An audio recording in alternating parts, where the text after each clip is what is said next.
ব্যবসা বাণিজ্যের বিশ্লেষণ নিয়ে ডিবিসি নিউজের নিয়মিত আয়োজন ইসলামী ব্যাংক টালি খাতায় স্বাগত জানাচ্ছি। আপনাদের সাথে আছি আমি রিফাত তাসনোভা। পুঁজিবাজারের শৃঙ্খলা এবং ন্যায্যতা রক্ষায় নিয়ন্ত্রক সংস্থাগুলো বিভিন্ন সময় আর্থিক জরিমানার মাধ্যমে কার্যকর ভূমিকা রাখে এবং বাজারে অনিয়ম ঠেকাতে উৎসাহিত করে। তবে একটি প্রশ্ন ক্রমশ সামনে আসছে, এই জরিমানার টাকা কি আদৌ আদায় হয়? যদি হয় তাহলে আদায়কৃত অর্থ কোথায় জমা হয় এবং কিভাবে এর ব্যবস্থাপনা হয়? অনেকেই জানতে চান এই অর্থ সরকারি কোষাগারে গেলে সেটি কি পুঁজি বাজারে উন্নয়নে কাজে লাগে নাকি বিনিয়োগকারীর স্বার্থে কোনো নির্দিষ্ট ফান্ড গঠন করে সরাসরি ব্যবহারের সুযোগ থাকা উচিত। আজকের তালিকায় আলোচনায় আমরা জানতে চাইব জরিমানার অর্থ আদায়, এর ব্যবস্থাপনা, স্বচ্ছতা এবং ব্যবহার নিয়ে বিদ্যমান কাঠামো এবং সম্ভাবনার বিষয়ে। তাই আজ আমরা বিষয় নির্ধারণ করেছি পুঁজিবাজারে জরিমানার টাকা যায় কোথায়। অতিথি হিসেবে আজকে আমাদের সাথে অনলাইনে যুক্ত আছেন অ্যালায়েন্স ফাইন্যান্স পিএলসির সিইও কান্তি কুমার সাহা এবং আরও আছেন পুঁজিবাজার বিশ্লেষক তুহিন রেজা। আপনাদের দুজনকে স্বাগত জানাচ্ছি আমাদের আজকের তালিকাতার আয়োজনে। আমি একটু শুরু করতে চাচ্ছি শুরুতেই কান্তি কুমার সাহা আপনাকে দিয়ে। 5ই আগস্টের পর আমরা দেখেছি বেশ কিছু প্রতিষ্ঠানকে আর্থিক জরিমানা করা হয়েছে, আমরা সবাই সেটা জানি। আপনার কাছে একটু জানতে চাচ্ছিলাম, আপনার কি মনে হয় যে আদৌ এই টাকা কি আদায় হয়েছে?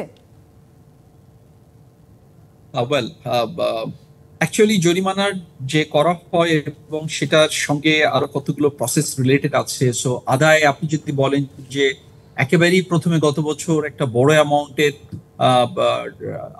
জরিমানা করা হয়েছিল, সো আমরা মিডিয়ার মাধ্যমে যেটা জেনেছি যে ওই টাকাগুলো তখনও পর্যন্ত আদায় হয়নি, বিকজ তারা অনেকেই হয়তো অ্যাভেলেবেল ছিল না। বাট জরিমানা আইন অনুযায়ী যেটা আছে সেটা তো করতে হবে, এবং এটাই রুল যে কেউ যদি অনিয়মের সঙ্গে জড়িত থাকে, মার্কেটকে ম্যানিপুলেট করে কিছু করতে থাকে, not only market manipulation, IPO থেকে শুরু করে কোনো ফ্রড ফরজারি এগুলোর আশ্রয় নিয়ে যদি কোনো ধরনের অনিয়ম করা থাকে, and regulator definitely will fine them, এবং সেই ফাইন দেওয়ার পরে পরবর্তীতে সেকেন্ড স্টেপটা হচ্ছে যে এই টাকাটা আদায় করা এবং আদায় যাতে যথাযথভাবে হয়। এখন আমাদের কাছে মিডিয়া নিউজ ছাড়া আর কোনো ইনফরমেশন নেই যে কতটুকু আদায় হয়েছে। ছোট ছোট অ্যামাউন্ট গুলো আমরা জানি যেগুলো আদায় হয়, কিন্তু বড় অ্যামাউন্ট গুলোর ব্যাপারে আমাদের জানা নেই। এটা রেগুলেটর ভালো বলতে পারবেন যে এই টাকাগুলো আদায় হলো কিনা। আমি একটু তুহিন রাজা আপনার কাছে যেতে চাই। এই যে আমরা শুনলাম তারা আসলে অ্যাভেলেবেল ছিলেন না, এই জন্য টাকাগুলো আদায় করা সম্ভব হয়নি। এই যে জরিমানার টাকা, এটাকে ফাঁকি দেওয়ার কোনো সুযোগ রয়েছে কিনা? ধন্যবাদ আপনাকে। এখানে প্রাধান্যযোগ্য বিষয় হচ্ছে যে একটি টাকা যখন আপনি জরিমানা করেন, সেই যাকে জরিমানা করলেন তার আত্মপক্ষ সমর্থন করার অধিকার রয়েছে। সাথে সাথে দেশের ল এনফোর্স এজেন্সিগুলো রয়েছে, সাথে সাথে লয়াররা রয়েছে, তাদের আইনের মতামতগুলি আছে। তো যখন কাউকে করা হয়, সে যখন তার এক্সপ্লানেশনটা দেয়, সেই এক্সপ্লানেশনটা অ্যাকসেপ্ট করা না করা তো বিএসসিসির ব্যাপার, বাট যখন সে এক্সপ্লেনেশন দেয় তার সপক্ষে যুক্তি থাকে। এই যুক্তিগুলো দিয়ে এবং তার ল ফার্মগুলো এখানে ইনগেজ হয়ে যায়, যার ফলে মেজরিটি টাকা এসএসসি কিন্তু আদায় করতে পারে না, সক্ষম হয় না। বিকজ আমাদের লয়ের কিছু লুপহোলস আছে, যা আপনি ধরেন একজনকে একটা জরিমানা করলে সেই জরিমানার সপক্ষে ইনাফ প্রমাণ কিন্তু থাকে না। তো না থাকার ফলে হয় কি, আপনি জরিমানা করলেন, ইম্পোজ করতে গিয়ে আপনাকে কিন্তু এই আইনের বাধ্যবাধকতার মধ্যে পড়তে হয়। যেই কারণে খুব বেশি অঙ্ক যে আদায় হয়েছে, 1084 কোটি টাকা আপনি জরিমানা করেছেন, এর মধ্যে আমি বোধ করি 5% টাকাও আদায়যোগ্য হয়নি। তো যাই হোক, এটা একটা প্রক্রিয়া চলতে থাকবে। বিএসসিসি যাদেরকে জরিমানা মনে করে করবেন যে তাদেরকে জরিমানা করতে হবে, তাদেরকে তারা জরিমানা করবেন। কিন্তু এখানে আপনাকে মনে রাখতে লাগবে যে আপনি যখন একটা জরিমানা ইম্পোজ করেন, তখন আপনাকে এভিডেন্স সহ ওই জরিমানাটা ইম্পোজ করতে হয়। যেমন ধরেন একটা ব্রোকারেজ হাউসের নামে একটা জরিমানা ইম্পোজ করা হলো কোনো একজন কাস্টমারের কমপ্লেনের ভিত্তিতে বা কিছু হলে, সেই হাউসটাকে সাসপেন্ড করে দিয়ে আপনি কিন্তু সেটা আদায় করতে পারেন। কিন্তু একটা কোম্পানিকে যখন আপনি জরিমানা করবেন, তাকে আদায় করতে গেলে যে আইনি প্রক্রিয়া সেটা অনেক বিশাল, মানে সেটি অনেক বিশাল এবং সময় সাপেক্ষ ব্যাপার। বাট জরিমানা ইম্পোজ করার পরে তাদের যদি সদিচ্ছা হয় এবং তারা যদি আসে, আলোচনার ভিত্তিতে জরিমানা আদায়যোগ্য হতে পারে। কতটুকু হতে পারে সেটি একটা লম্বা প্রসেস। এটা খুব শর্ট প্রসেস না যে আজকে জরিমানা করলাম কালকে টাকাটা আদায় হবে। কিন্তু আপনাকে প্রসেসটা জারি রাখতে হবে, প্রসেসটা চালু রাখতে হবে, বিকজ অফ যারা যারা অন্যায় করবে, যাদের যাদের এই অন্যায়গুলিকে আপনি আইডেন্টিফাই করতে পারবেন, তাদেরকে আপনি বিচারের আওতায় আনতে হবে। বিচারের আওতায় আনলে আজকে কালকে পরশুদিন কোনো না কোনো সময় এই টাকাটা হয়তো আদায়যোগ্য হবে। জি, সেক্ষেত্রে কান্তি কুমার সাহা আপনার কাছে একটু যেতে চাই। আপনি তো শুনলেন তুহিন রেজার কথা। এখানে আসলে কয়েকটি বিষয় উঠে এসেছে। আপনি বলেছেন যে তারা অ্যাভেলেবেল অনেকে ছিলেন না, কিছু আইনি জটিলতার কথা এখানে উঠে এসেছে এবং আরও বলা হয়েছে যে পর্যাপ্ত প্রমাণের প্রয়োজন হয়। এই যে জরিমানাগুলো করা হচ্ছে, এটি একটি দীর্ঘমেয়াদী প্রক্রিয়া, যতটুকু আমরা বুঝতে পারলাম এই বিষয়গুলো সমাধানের পর তার আদায়ের বিষয়টি আসে। আপনার কাছে একটু জানতে চাই, এই যে জরিমানাগুলো করা হচ্ছে, এগুলো কি তাহলে কেবলই লোক দেখানো, নাকি আমরা যেটা বলি যে পুঁজিবাজারে শৃঙ্খলা ফিরিয়ে আনার জন্য একটি প্রক্রিয়া, এই জরিমানার পুরো ইস্যুটা? না, এটা কোনোভাবেই লোক দেখানো না। জরিমানা এটা আইনে আছে, অনিয়ম করলে তার জন্য জরিমানা করার বিধান আছে এবং সেটা অনুযায়ী করা হচ্ছে এবং করতে হবে। এবং এটা এর আগে এগুলো ঠিক মতো করা হয়নি বলেই কিন্তু দুর্নীতি একটার পর একটা হয়েছে। সুতরাং যত বেশি এই ধরনের উদ্যোগ নেওয়া হবে, আদায় কবে হবে সেটা, যেটা মিস্টার রিজাও বললেন যে অনেকগুলো স্টেপ আছে, সেগুলো ফলো করতে হবে, বাট এটাকে বন্ধ করা যাবে না। কেউ যদি অপরাধ করে থাকে তার শাস্তিটা হতে হবে, ফাইন হতে হবে, যে আইন অনুযায়ী যেটা আছে সেটাই হতে হবে।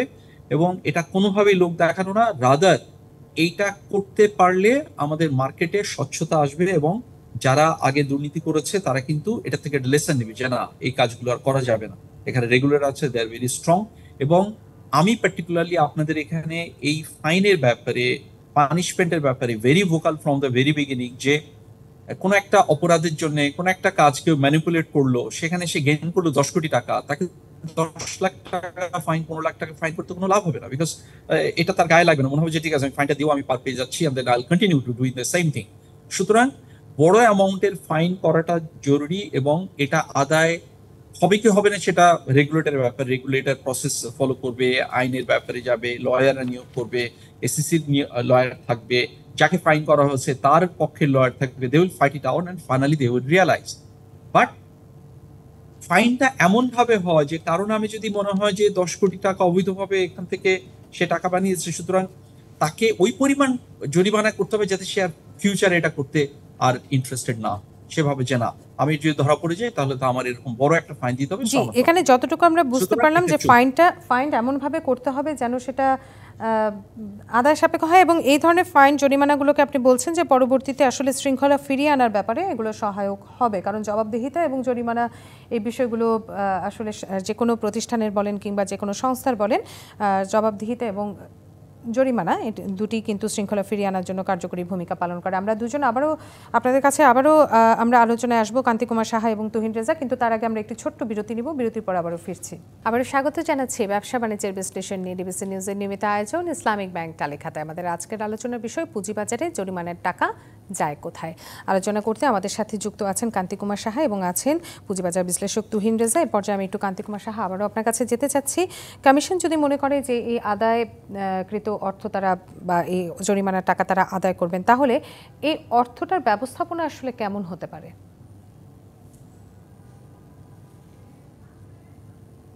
ওয়েল, এটা অ্যাকচুয়ালি রেগুলেটর বলতে পারবে, বিকজ ফাইনের টাকা এটা তো সরকারি প্রতিষ্ঠান, সুতরাং তারা এই টাকাটা কিভাবে কাজে লাগাবে এটা তাদের এখতিয়ার, এটা আমাদের পক্ষে বলা। যদি আইসিবি হয় তাহলে তারা যখন ক্যাপিটাল মার্কেট ইনভেস্ট করে, ডেভেলপমেন্টের জন্য কাজ করে, সো তাদের যদি হতো তাহলে আমরা বলতাম যে they should collect the money and invest, but regulator is a policy making body.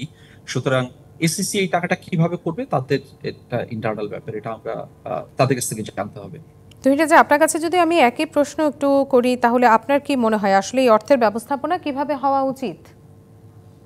জরিমানার টাকাগুলি কিভাবে খরচ করতে লাগবে সেটি কিন্তু একটা গভর্নমেন্টের গাইডলাইন রয়েছে। এসিসির কাছে একটা গাইডলাইন আছে যে এই টাকাগুলিকে জরিমানা হিসেবে আদায় করবে, সেই টাকাতে কিভাবে এবং কেমন ভাবে খরচ করবে সেটা নীতিমালা রয়েছে। এবং এটা কিন্তু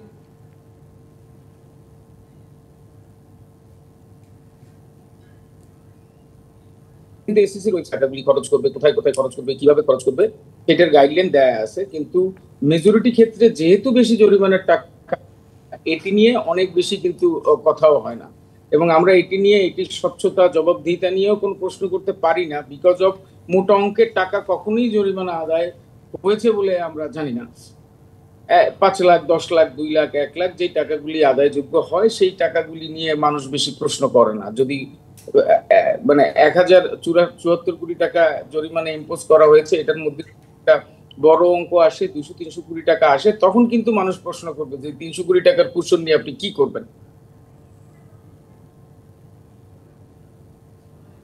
জি তুহিন রাজা, আমরা বুঝতে পেরেছি, কিন্তু আমি একটু কান্তি কুমার সাহা আবার জি তুহিন রাজা, এটা কিন্তু নীতিমালা করা আছে, আপনি চাইলে দেখতে পারবেন। জি, সেক্ষেত্রে আমি যদি এই জরিমানার অর্থ পুনর্ব্যবহারের যে কাঠামো রয়েছে এই বিষয়ে একটু জানতে চাই, জনাব কান্তি কুমার সাহা, আপনি কি একটু বলবেন যে এই বিষয়ে কোনো কাঠামো তৈরি হয়েছে কিনা? এরকম জানা নেই, এটা ভেরি মাচ এসসিসির ইন্টারনাল ম্যাটার। বাট আমরা যারা মার্কেটে আছি, কাজ করি, যারা ইনভেস্টর, তাদের কিন্তু একটা এক্সপেকটেশন থাকবে, যদি অনেক বড় অ্যামাউন্টের, যেটা মিস্টার রেজা বলছিলেন যে 200, 300, 400 কোটি টাকা যদি রিয়ালাইজ করা যায়, আমার মনে হয় এটা রিয়ালাইজ একদিন হয়তো করা যাবে, তখন আমরা চাইবো যে একটা অংশ মার্কেট ইনভেস্ট, এটা তো আমরা চাইতেই পারি এবং খুবই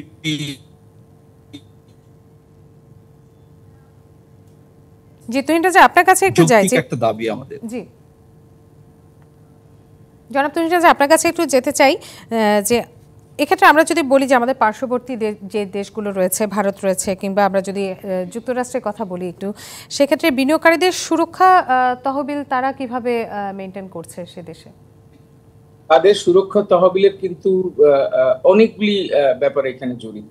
তারা যে সুরক্ষা তহবিলটা গঠন করে, সেই সুরক্ষা তহবিলের মধ্যে কিন্তু তাদের যে ইন্টারনাল ইনকাম সেটাও এফেক্ট করে। আমরা সিডিবিএল এর আমরা যেই টাকাটা দেই, যে টাকাটা সিডিবিএল ইনকাম করে, সেই টাকার একটা সুরক্ষা তহবিলে যায়, এবং সুরক্ষা তহবিলের এগেনস্টে কিন্তু কোনো রাষ্ট্রীয় ইন্স্যুরেন্স করাও আছে, ব্যাক বাই ইন্স্যুরেন্স, যে সুরক্ষা তহবিল যখন ফেল করবে তখন যাতে ইন্স্যুরেন্স কোম্পানিগুলি তাদেরকে হেল্প করতে পারে। সুরক্ষা তহবিলের সবচেয়ে বড় উদাহরণ যদি আপনি পার্শ্ববর্তী দেশগুলোতে দেখেন, তারা কিন্তু এই সুরক্ষা তহবিলের এই যে ফাইনের টাকাগুলো কিন্তু তারা সুরক্ষা তহবিলে জমা দেয়। একটা সময় গিয়ে যখন মার্কেট ফল করে, বড় রকমের কোনো ঘটনা ঘটে, তখন কিন্তু এই সুরক্ষা তহবিলই তাদেরকে কাজে দেয়। কিন্তু এখন পর্যন্ত প্রাধান্যযোগ্য বিষয় হচ্ছে এখানে যে এখন পর্যন্ত বড় কোনো ধস যখন মার্কেটে নামে, যেই পরিমাণ সুরক্ষা তহবিল জমা হয়, ওই সুরক্ষা তহবিল দিয়ে খুব বেশি কিন্তু বড় রকমের কোনো প্রণোদনা দেওয়া সম্ভব হয় না। বরঞ্চ মার্কেটকে স্টেবিলাইজ রাখার জন্য যেসব কাজগুলি করা দরকার, যেটা এখন গভর্নমেন্ট করছে, ধরেন মার্চেন্ট ব্যাংকগুলির কর্পোরেট ট্যাক্স 37% থেকে 27% নিয়ে আসছে। লিস্টেড কোম্পানি, নন লিস্টেড কোম্পানির মধ্যে যে পার্থক্যটা 5% ছিল আগে, এখন 7.5% করে দিয়েছে। তারপরে আপনার রেমিটেন্সের বিরাট বড় প্রবাহ আসছে, গত অর্থ বছরে প্রায় $6 বিলিয়ন বেশি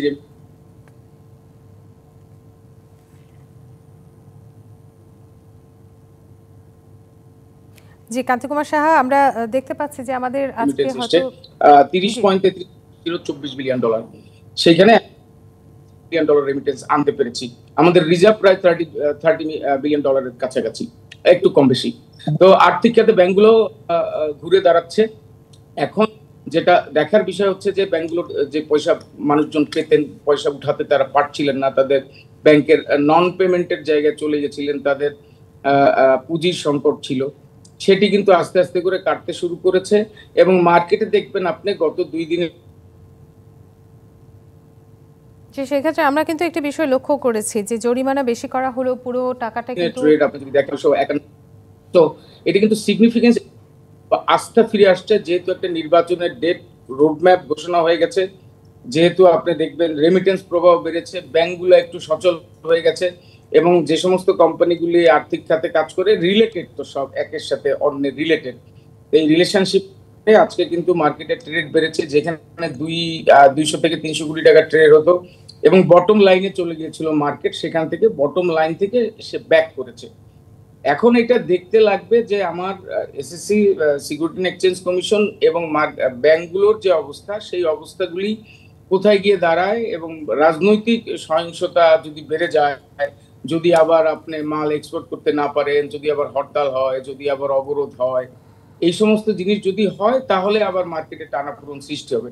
কিন্তু এখন পর্যন্ত যে অবস্থা দাঁড়িয়েছে, যেমন ধরেন ইরান ইসরায়েল যুদ্ধ থেমে গেল, অনেকগুলি ভারত পাকিস্তান যুদ্ধ হয়েছিল, একটা আশঙ্কা ছিল। আমরা একটু কান্তি কুমার সাহা আপনার কাছে একটু যেতে চাই। আপনাকে একটু যদি জিজ্ঞেস করি যে এই অর্থগুলো রয়েছে, যদি জরিমানার অর্থ আদায় করা সম্ভব হয়, আমরা জানি যে পরিমাণ জরিমানা করা হয় সে পরিমাণ অর্থ আদায় করা সম্ভব হয় না। যদি এগুলো আদায় করা সম্ভব হয়, সেক্ষেত্রে যদি পুঁজিবাজারে এগুলো ব্যবহার করা হয়, তাহলে কি বিনিয়োগকারীদের বিশ্বাস বা আস্থার জায়গাটা ধীরে ধীরে ফেরত আসবে? আপনি কি মনে করেন? অবশ্যই, বিকজ এর আগেও আমরা দেখেছি যে প্রণোদনার কিছু টাকা পয়সা সরকার দিয়েছিলেন এবং ওগুলো মার্কেটে টাইম টু টাইম ইনভেস্ট হওয়ার কথা বা ডিলে হয়েছে। যখন ফান্ডটা তৈরি হলো তখন কিন্তু ইনভেস্টরদের ভিতরে একটা আশা তৈরি হচ্ছিল যে যারা খুব সাফার করেছে তারা কিছু পাবে। পরে ব্যাংকগুলোকে নিয়ে একটা ফান্ড ক্রিয়েট করা ছিল, সেটাও ডিলে হচ্ছে। বাট এই উদ্যোগগুলো কিন্তু always gives a positive impact on the market, because capital market is very sensitive. যে কোনো ভালো ঘটনা তার কিন্তু একটা ইম্প্যাক্ট আসে, যেটা মিস্টার রিজাও বলছিলেন। আপনি দেখেন যে পলিটিক্যাল একটা বা ইলেকশনের ব্যাপারে একটা টাইমলাইন মোটামুটি অনেক। জি, এবং আপনি এটিকে ইতিবাচকভাবে দেখছেন যে যদি এটি আদায় করা যায় এবং এই খাতে ব্যবহার করা যায় তাহলে একটি ইতিবাচক সাড়া পাওয়া যাবে। জনাব কান্তি কুমার সাহা এবং তুহিন রাজা, আপনাদের দুজনকে ধন্যবাদ জানাচ্ছি এতক্ষণ সাথে থাকার জন্য। শেষ করছি ব্যবসা বাণিজ্য বিশ্লেষণ নিয়ে ডিবিসি নিউজের নিয়মিত আয়োজন ইসলামিক ব্যাংক চালিখাতার সঙ্গে থাকুন।